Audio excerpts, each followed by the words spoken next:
Entonces, la charla de hoy es un poco de enfrentamiento sobre las lesiones de rodilla en la práctica deportiva, con un enfoque principalmente para médicos generales, tanto en la atención primaria de urgencia o consulta, como primera consulta después de una lesión deportiva.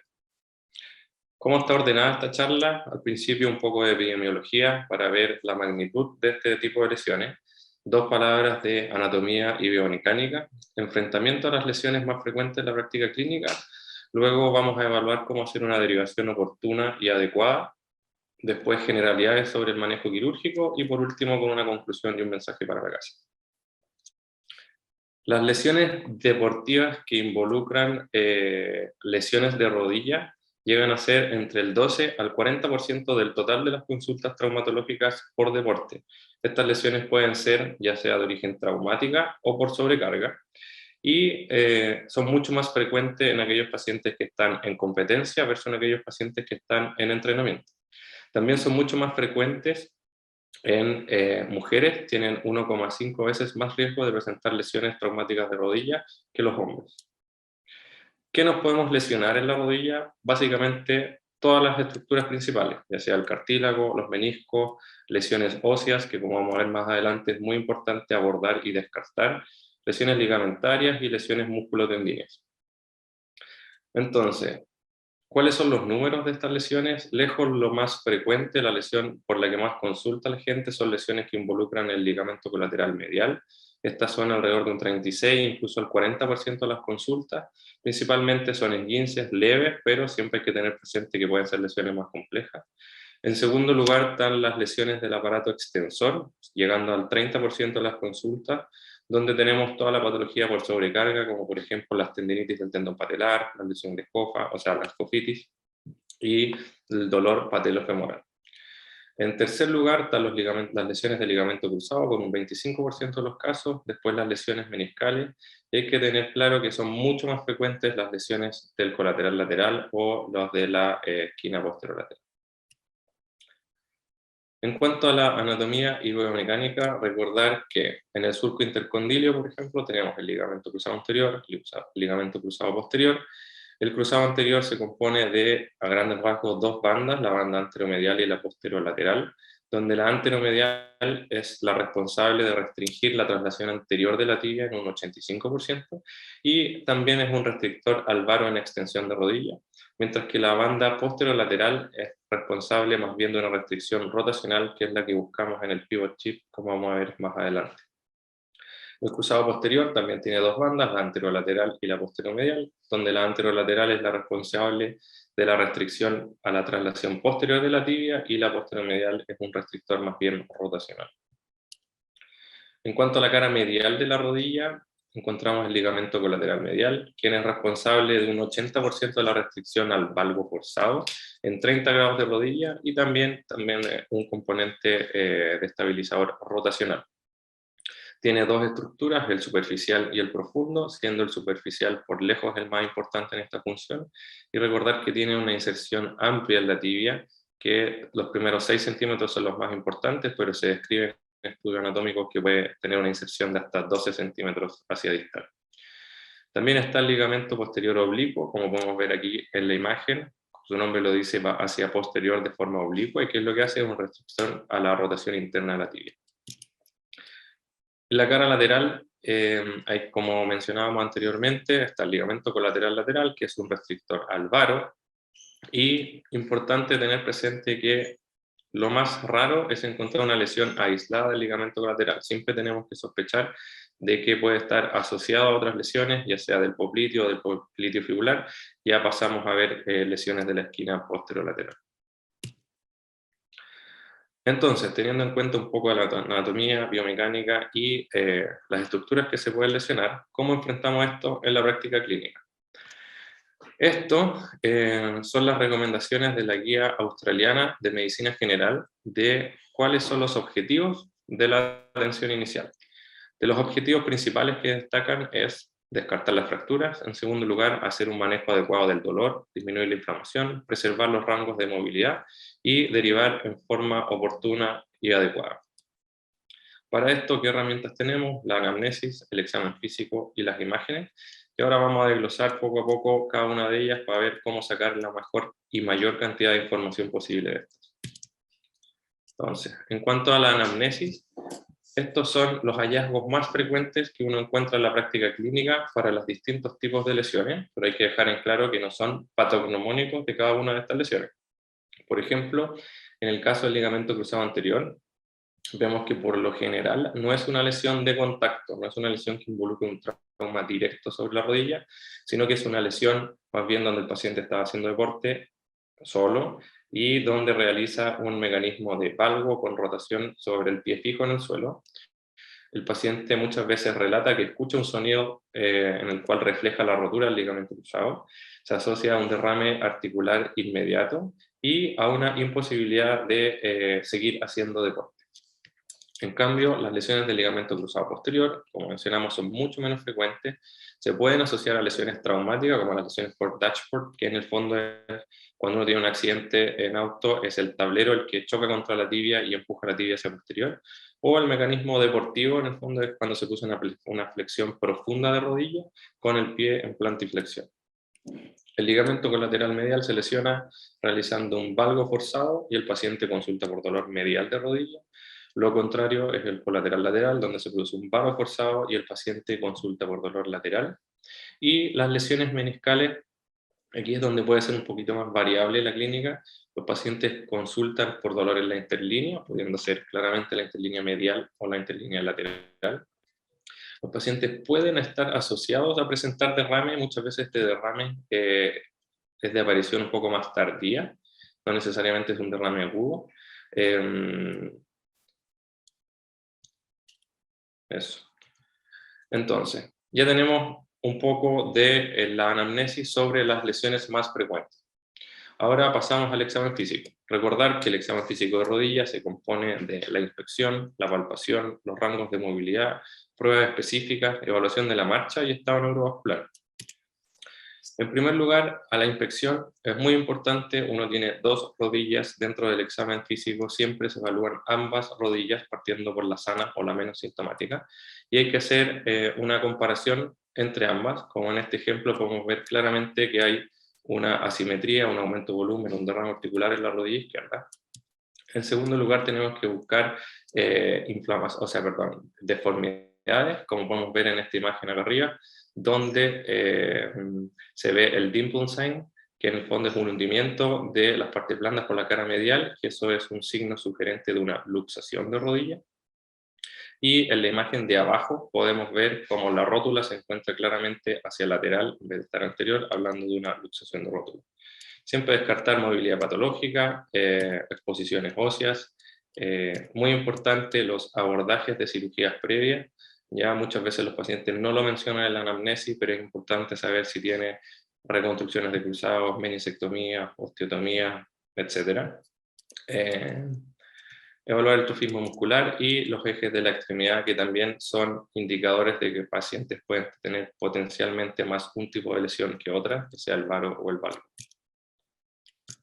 En cuanto a la palpación, acordarse que uno tiene que hacer una palpación ósea y de partes blandas. En cuanto a la palpación ósea, palpar fémur distal, ambos epicóndilos, la tibia proximal, la cabeza de la fíbula, muy importante, y las partes blandas, el tendón patelar, el tendón del cuádriceps, ambas interlíneas, ya, y las bursas correspondientes. Registrar los rangos de movilidad es importante porque aquí es donde vamos a ver si el paciente tiene un bloqueo articular o tiene una imposibilidad de los rangos de movilidad dado el derrame. Y después pasamos a las pruebas específicas. En las pruebas específicas la recomendación es siempre realizar al menos 2 tests para cada una de las estructuras que uno está evaluando, porque así uno mejora la sensibilidad y la especificidad. Esta es una tabla donde se ven los tests para evaluar el menisco, donde uno siempre evalúa dolor en la interlínea y lo asocia a un McMurray o una plate con carga si es que es posible, siendo el McMurray el más sensible y el más específico. En cuanto a las lesiones de ligamento cruzado anterior, ligamento cruzado posterior, tenemos varios tests, estos son los más utilizados, el cajón anterior, donde vemos que el paciente tiene su rodilla flectada en 90 grados, uno fija el pie y relajando los isquiotibiales del paciente, uno fuerza la tracción anterior de la tibia. Es un examen que tiene una sensibilidad y especificidad muy variable entre los distintos evaluadores, que va entre un 50 incluso hasta un 90%. El Lachman es el test más sensible para encontrar una lesión de ligamento cruzado anterior. Y también tenemos el Pivot Sheet, donde lo que estamos buscando es la inestabilidad rotacional. Sinceramente, este test, a mi impresión, es un poco controversial en la consulta, ya que con el paciente sin anestesia la sensibilidad y especificidad es alrededor del 30%. Sin embargo, es un test que nos aporta mucha información en el pabellón cuando el paciente ya tiene la anestesia puesta, ya que su sensibilidad y especificidad sube alrededor del 85, incluso el 90%. En cuanto a las lesiones de los ligamentos colaterales, recordar que siempre se evalúan con la rodilla entre 20 y 30 grados de flexión, forzando las maniobras tanto de varo como de valgo, viendo la estabilidad y denotando si es que tiene o no un tope firme el ligamento que está siendo evaluado. Entonces ya tenemos la anamnesis y el examen físico y pasamos al estudio de imágenes. ¿Cuándo realizar imágenes? La pregunta es siempre.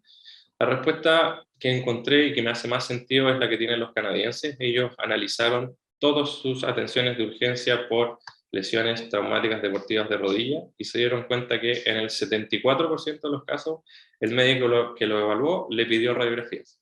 Sin embargo, de ese 74% que les tomaron radiografías, solo el 5% tenían fractura.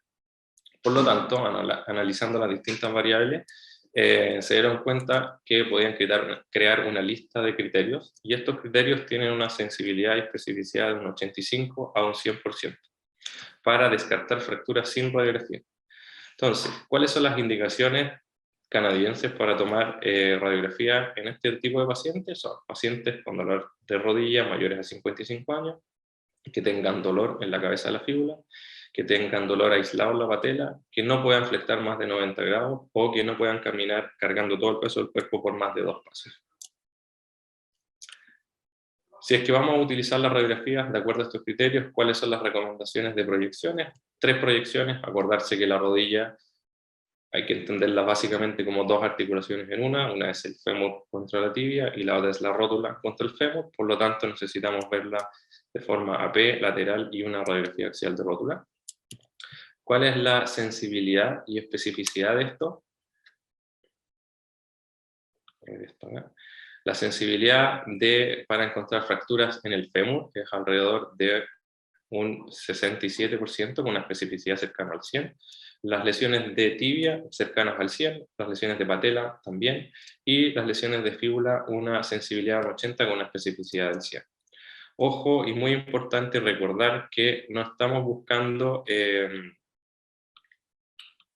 solo fracturas cuando estamos usando radiografía, sino lo que tenemos que evaluar también es la congruencia articular y la altura patelar.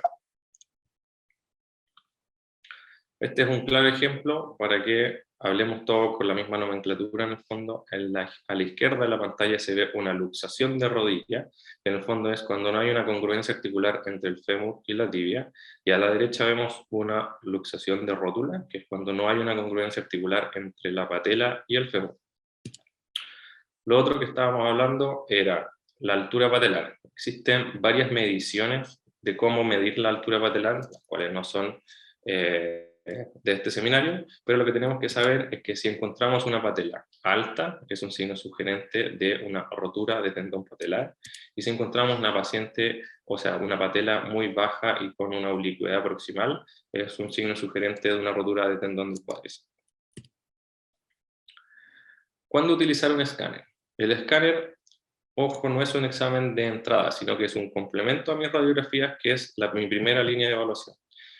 ¿En qué sentido me lo complementa? Me permite encontrar fracturas ocultas que, por ejemplo, la fractura de Hoffa, que es la fractura posterior de los cóndilos, se pasa por alto en un 31% de las primeras atenciones de urgencia. Por lo tanto, en este caso es muy útil el escáner. Y la otra información que nos aporta ya es para evaluar bien el compromiso articular y una planificación preoperatoria. Este otro ejemplo es un paciente de nosotros donde podemos ver, si es que uno no está acostumbrado a ver tantas radiografías de rodilla, se ve que hay un compromiso en el platillo tibial lateral, se ve un poco ensanchado el platillo tibial lateral, pero sinceramente no se ve una imagen tan grosera de fractura. Esta misma imagen, si la completamos con un escáner, podemos ver que tiene claramente un hundimiento severo del patillo tibial, tiene una fractura de la cortical lateral y tiene un claro ensanchamiento de los platillos. Todas consideraciones que tenemos que tener al momento de la cirugía. La resonancia, esa es otra gran pregunta. ¿Cuándo hacer una resonancia?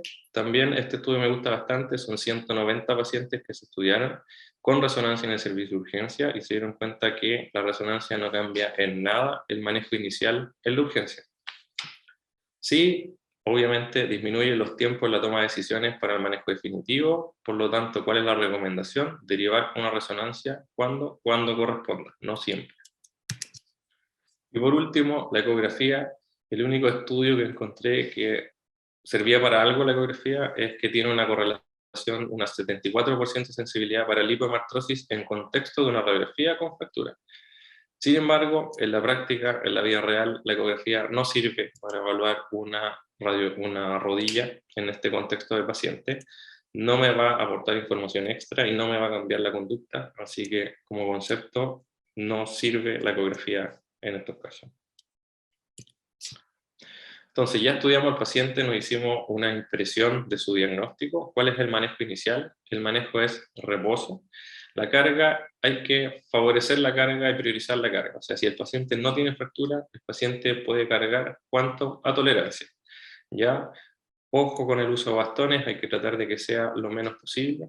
El inmovilizador de rodilla es una herramienta muy útil, pero hay que tener el concepto de que hay que usarlo lo menos posible. ¿Cuál es la gracia del inmovilizador? Me ayuda a manejar la inflamación y el dolor. La desventaja es que si uno lo usa por un tiempo muy prolongado puede producir rigidez articular, por lo tanto hay que usarlo lo menos posible. El frío local, la recomendación actual es usarlo al menos 4 veces al día por 20 minutos. La compresión puede ayudar al manejo de la inflamación y el reposo con la pierna con elevación también ayuda a bajar la inflamación. De la misma guía australiana, ¿cuáles son las recomendaciones de derivación de estos pacientes? Los pacientes que presentan fractura, lipohemartrosis o compromiso neurovascular requieren una evaluación de urgencia por un subespecialista y una evaluación temprana que ellos consideran entre 2 y 5 días.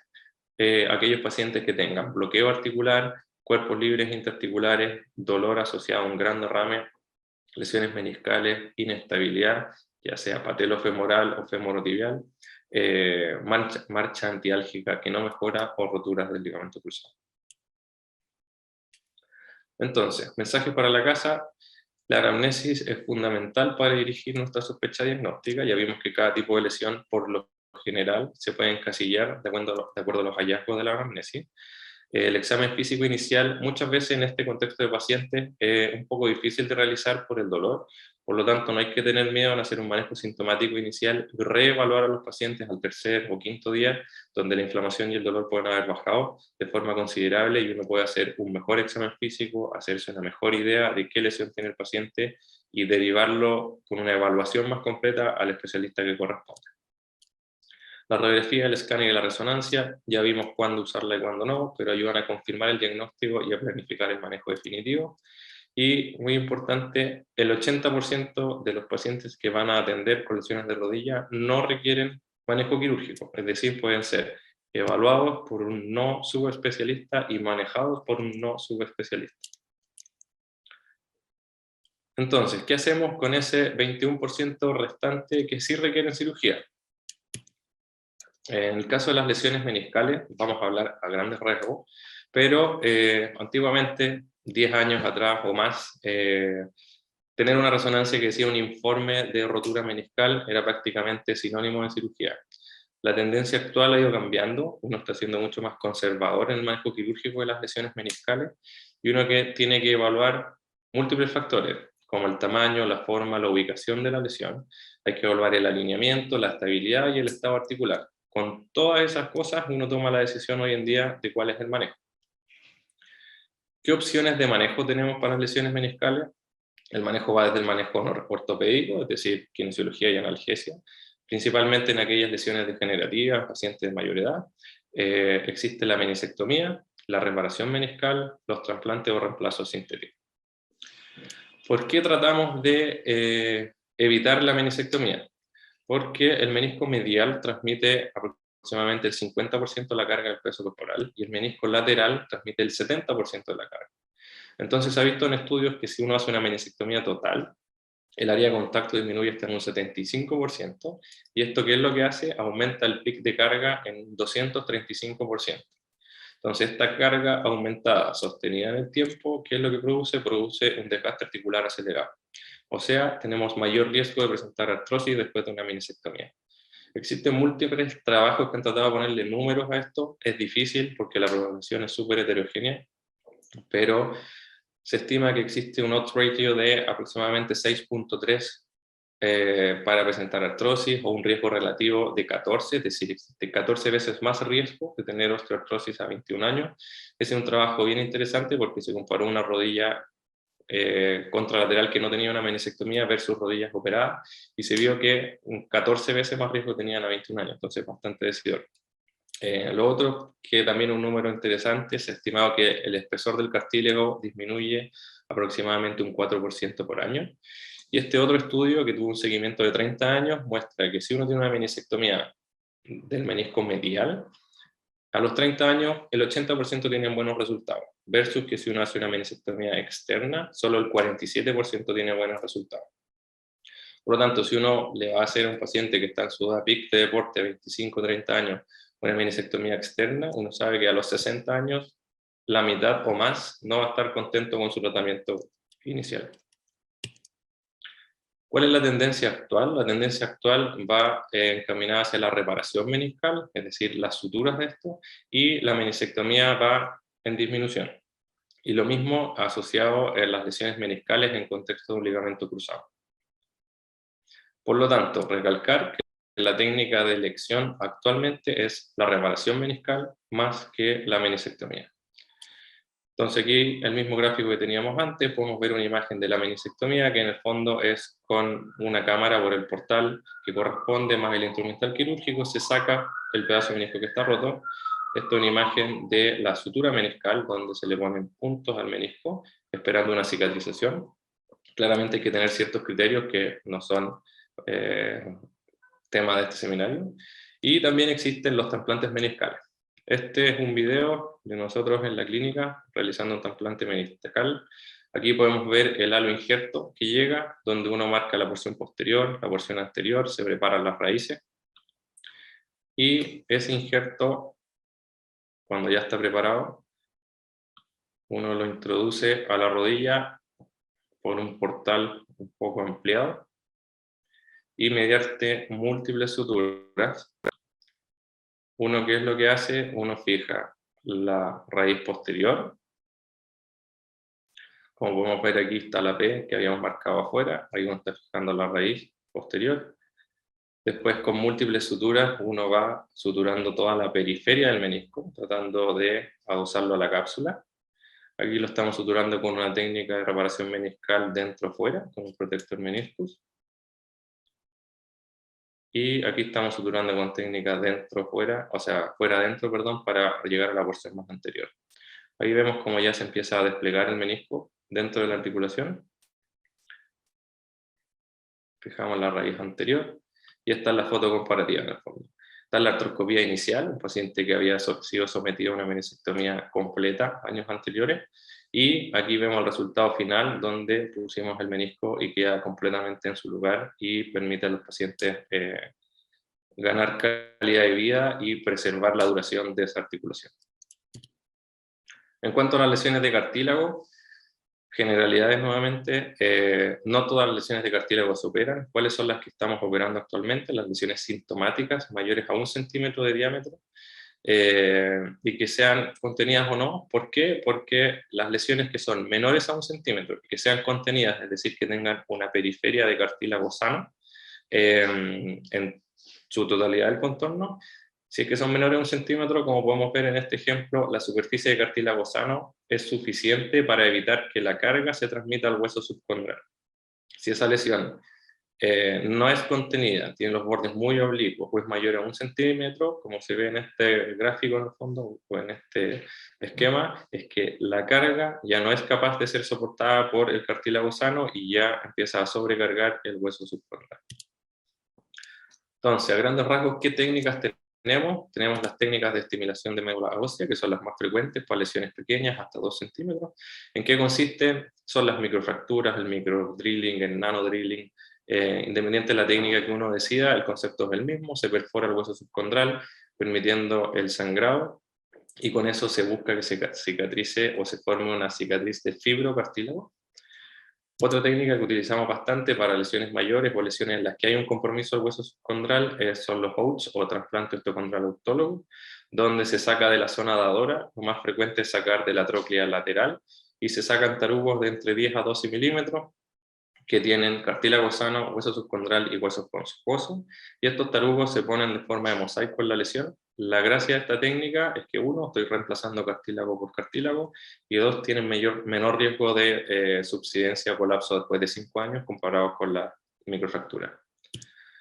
Otras técnicas ya menos frecuentes y con mayor riesgo de complicaciones son los trasplantes osteocondrales o los aloinjertos, que se utilizan para lesiones mayores, por lo general mayores a 4 centímetros, donde un aloinjerto se talla el tamaño de la lesión y se coloca en su lugar, y técnicas más modernas, más complejas y que requieren, como desventaja tiene que requiere 2 procedimientos, están la implantación de condrocitos autólogos, donde en el primer procedimiento se sacan los condrocitos, se aumentan afuera, se cultivan, y en una segunda instancia, una nueva cirugía, se colocan en su lugar y se fijan con una membrana.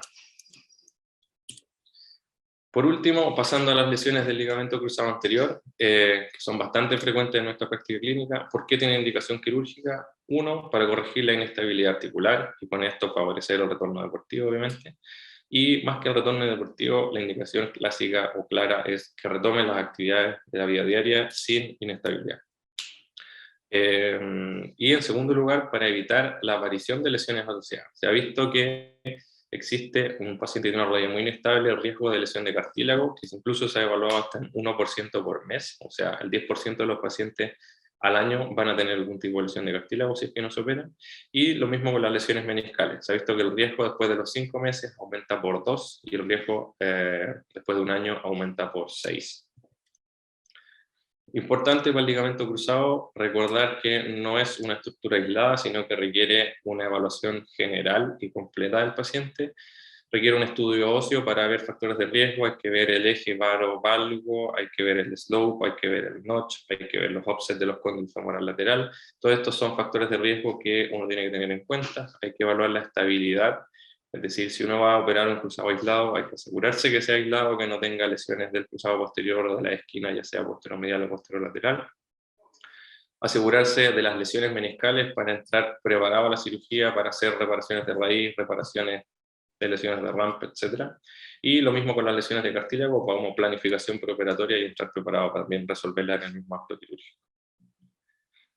En cuanto a la evaluación específica, esto ya es planificación dependiendo cirujano a cirujano. Hay que definir qué técnica usa uno para realizar los túneles, que se puede hacer con técnica transtibial, portal medial, transtibial modificado, outside in, etc. Tenemos que definir nuestro tipo de fijación, que ya pueden ser mecanismos de suspensión cortical, fijación intratúnel o los crosspin, y también el tipo del injerto, que puede ser lo que era clásico hasta hace aproximadamente 5 o 7 años eran los isquiotibiales. Ahora la tendencia mundial va más hacia hueso, tendón, hueso. También existe la opción de utilizar el tendón del cuádriceps. Y estas son 2 cirugías del equipo donde vamos a ver una técnica realizada con semitendinoso gracilis, donde utilizamos portal transtibial modificado. Ahí está el túnel tibial, luego uno pone la aguja guía en el fémur a través del mismo túnel, buscando la posición deseada, que es lo que usamos nosotros. Usamos el Resident Reach y nos ponemos aproximadamente 1 o 2 milímetros posterior a este, y luego se realiza a través del mismo túnel tibial el fresado femoral. Con esto podemos ver que el gran miedo del transtibial, que es que el túnel quede muy vertical, si es que uno lo hace con esta técnica modificado, no queda para nada vertical, sino que queda en el sitio donde uno quiere, y ahí comprobamos con el injerto puesto que no hay un pinzamiento. Lo mismo, misma técnica, mismos puntos de referencia, la pared posterior del cóndilo, el Resident Ridge. Uno marca dónde quiere poner su túnel, y mediante la técnica transtibial se fresa la tibia. A través de ese mismo túnel pasamos la guía y luego frisamos todo el tamaño definitivo. Y la única diferencia entre estos ambos videos es el tipo de injerto que vamos a utilizar. En la primera pasamos un injerto de isquiotibiales y este es un injerto de hueso, tendón, hueso.